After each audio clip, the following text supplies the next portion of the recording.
Hey there, and welcome. Have you ever felt like just saying, I will do something, doesn't really give you the whole story?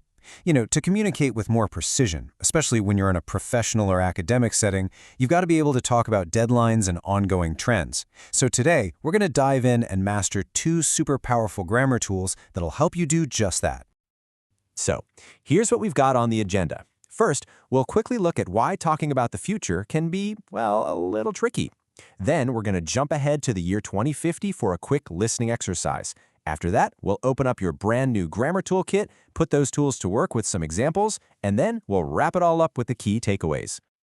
Okay, so first things first, let's talk about the main challenge. When we're discussing big, complex topics like climate change or technology, we need to do more than just talk about simple future events. It's all about being super specific with our timelines. So I want you to really think about this for a second. How do you actually make a distinction between something that has a clear finish line in the future and another thing that's going to be a continuing trend? Nailing this difference is what's going to make you sound way more advanced. All right, time to put your listening skills to the test. We're about to listen in on a short chat between two people talking about environmental predictions. What I want you to do is listen really closely to the specific language they use to talk about these future timelines. Ready? Let's go. Have you read the latest climate report? It predicts that by 2050, many countries will have reduced their carbon emissions significantly. I hope so, but it also says that by then, sea levels will have risen enough to threaten coastal cities. True. That is why in 20 years, scientists will still be studying new ways to protect those areas. Exactly. Hopefully, by that time, governments will be investing mostly in clean energy rather than fossil fuels. I think they will. By the end of the century, I believe society will have switched completely to renewable sources. Okay, so what did you pick up on? Did you hear those phrases like will have reduced and will be studying? They really stand out, don't they? Pretty interesting, huh? They weren't just using simple will for everything. They were basically painting this really clear picture of when things are expected to happen. And that, my friends, brings us to the solution. The two powerful tools they were using are the future perfect and the future continuous. So let's break them down.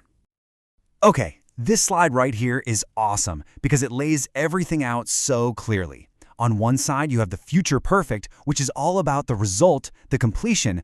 On the other, the future continuous, which is all about the ongoing activity.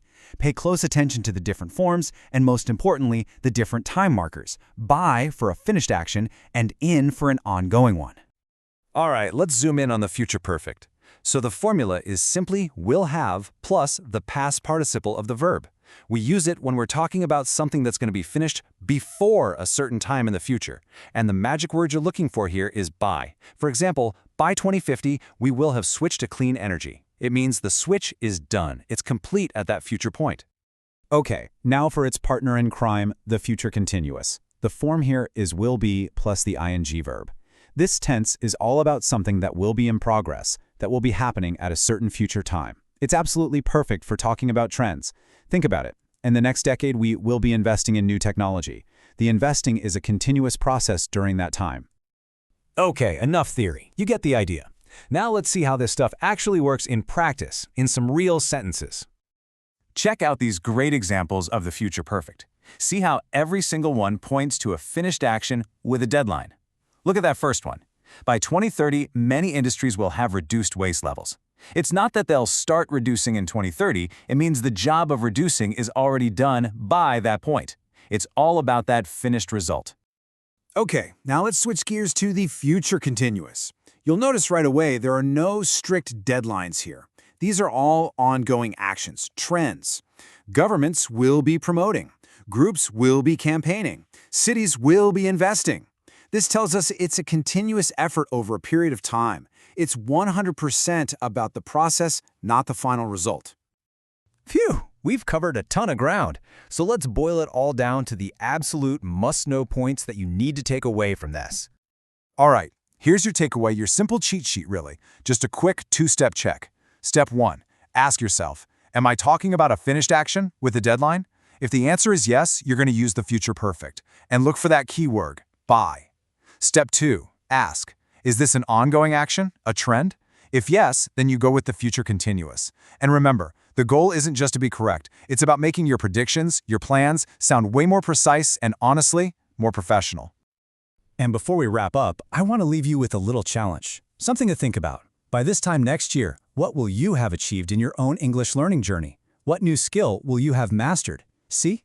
Using the future perfect isn't just grammar. It's about setting a clear vision for yourself. Thanks for joining me.